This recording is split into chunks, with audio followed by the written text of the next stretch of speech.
All right, everybody, and welcome back to our channel. Today, we are going to talk about how interest rates are rising, prices are coming down, and how that's going to affect your monthly payment. So today, we have Zach with us, and we're going to get a live demonstration to really help you understand how the interest rates rising, but prices lowering will actually rise your monthly payment. So everyone's getting super excited right now about the prices dropping, which you should be. We're heading into a more balanced market. It's allowing the buyers to take their time, put conditions in their offers, and really enjoy the experience, in my opinion. Things are sitting on the market for a bit longer. We're able to actually negotiate. There's no more bidding wars, and it's a much more enjoyable space for buyers to work within. On the selling side, it's a bit sticky, but it's okay. So with this being said, everyone's super excited to call me all the time with the price they're dropping, thinking they're going to save so much money. I want to start by saying, don't get me wrong, I think it's an amazing opportunity for buyers out there. With prices have dropped, I think around like 6 or 7%. It's an amazing opportunity in certain pockets. Let me make that very clear. It's certain pockets where prices are dropping. The closer you are to the core, the safer you are. When you get into the suburbs, it gets a little tricky in certain pockets and things are sitting for a bit longer, et cetera, et cetera. But in the core, things are staying somewhat somewhat safe. It's better.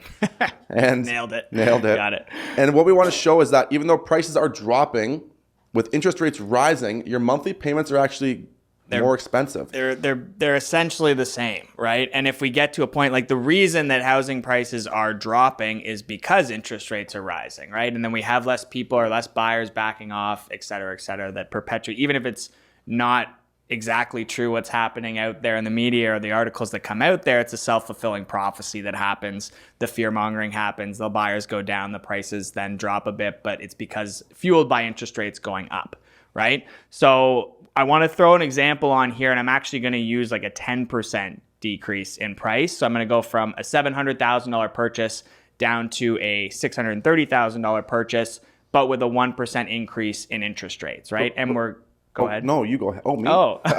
before we pull up this, I knew you were going to pull up some cool stuff, some super interesting numbers on your computer. But one thing I wanted to touch on too is that's absolutely correct. The interest rates rising are 100% what's slowing the market.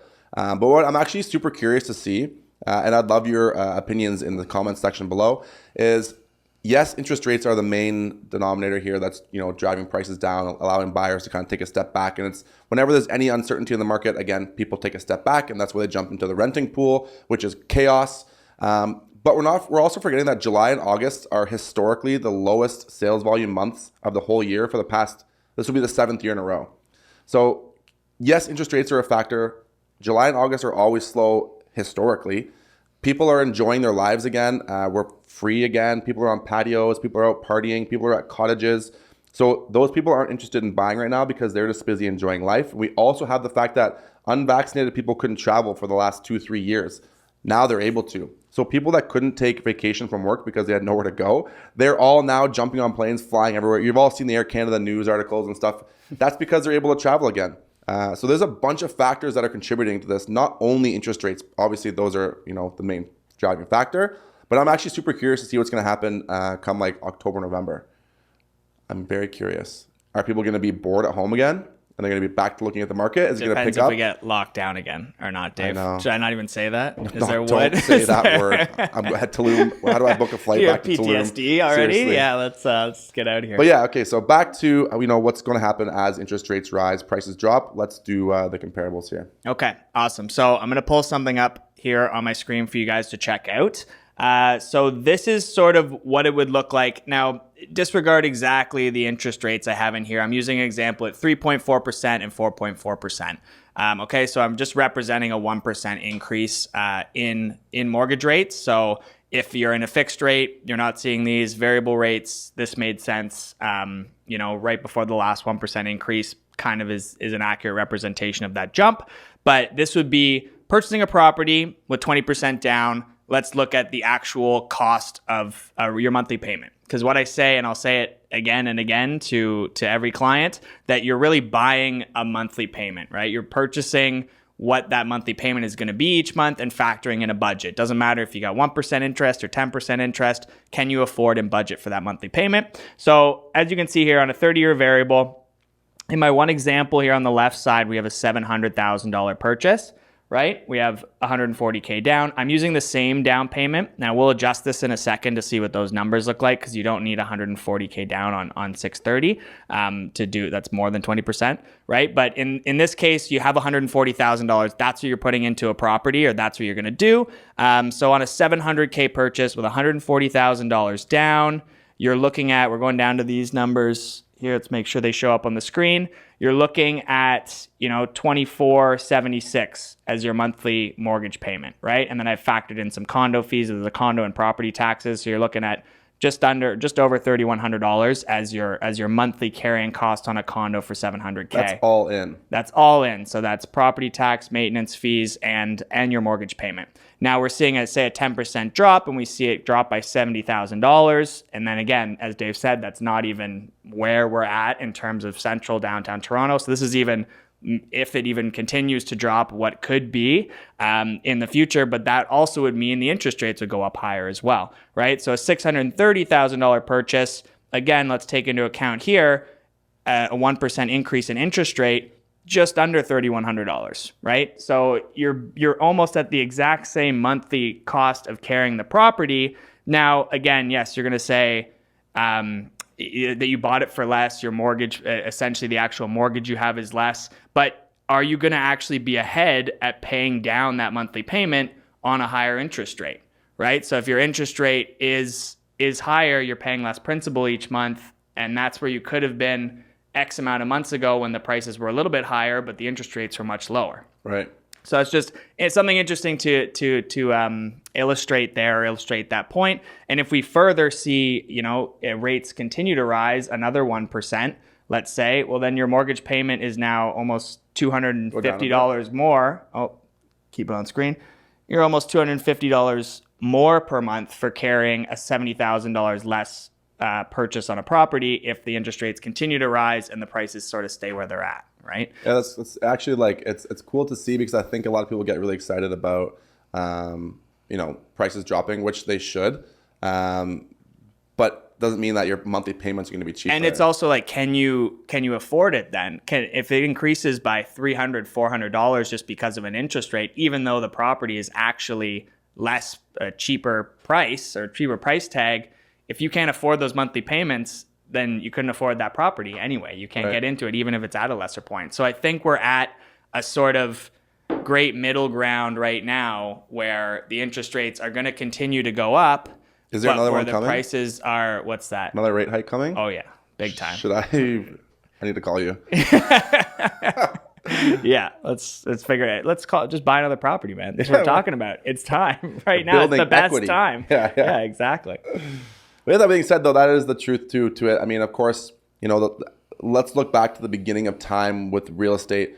There's going to be ups and downs in the real estate market. I'm a strong believer in holding real estate for the long term. If you're looking to make a quick dollar here, now is not the time. I wouldn't gamble on that if I were you. Flipping is definitely the worst time to be doing something like that. Even BRRRR projects, renovating and doing, because then when you go to refinance, you have a lesser value, right? And then you might not be able to get all your equity back out of it. So. Exactly. Yeah, this is a good time I think this is an amazing time for first-time home buyers, in my opinion.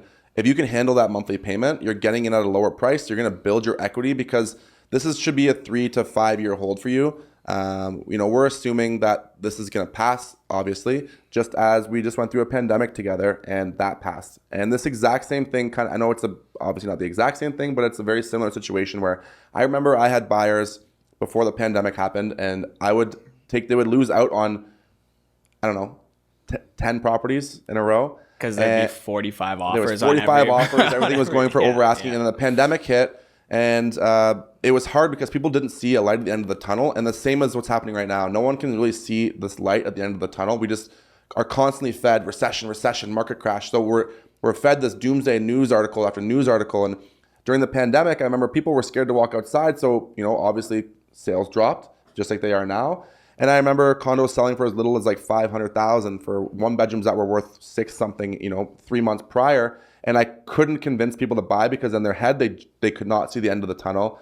There's always ups and downs in real estate. We're going to go through ups and downs. As long as you have a long-term hold plan in mind, I really think you're going to be safe. And this is why I think it's such a great time for first-time home buyers to get in at a low price, build your equity so that when this property does appreciate in value, you can pull that money out, leverage that money to buy your next property and kind of level up. And that's how you get to that $1.3, $1.4 million house with the pool, or that penthouse with the CN Tower view that everyone wants, because, you know, it's very unlikely you're going to walk into that property tomorrow. Yeah. And to Dave's point, these, I think the low prices that we're experiencing, or the downturn in the market, is going to be a much shorter period of time than high interest rates are going to be here for. So we can always easily refinance your mortgage if the rates start to come down.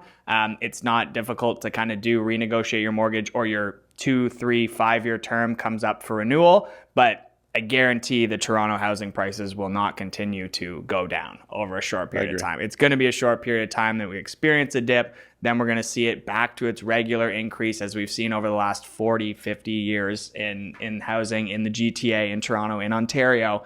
But we've always seen interest rates, especially over the last 10 years, up, down, and come back down to a sort of average maintainable point. We're going to see high interest rates or higher interest rates for a little bit of time. But if you can get in, you can afford those monthly payments, as Dave said, as I said, if you can budget for that accordingly, it's going to be a few year period of time, and then you're going to be getting a house on sale. You're going to get a discount property right now. That's true. That's not going to be forever guaranteed.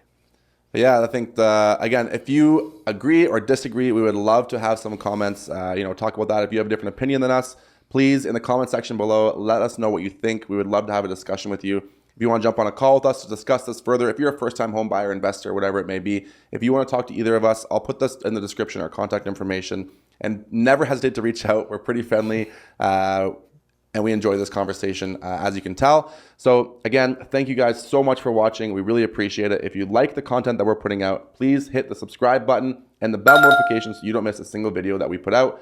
Again, we're going to be staying ahead of the trends for you guys, and we're going to make sure that we are 4 steps ahead and you get all the information that you need to be educated in this market. So thank you for watching, and we'll see you on the next video.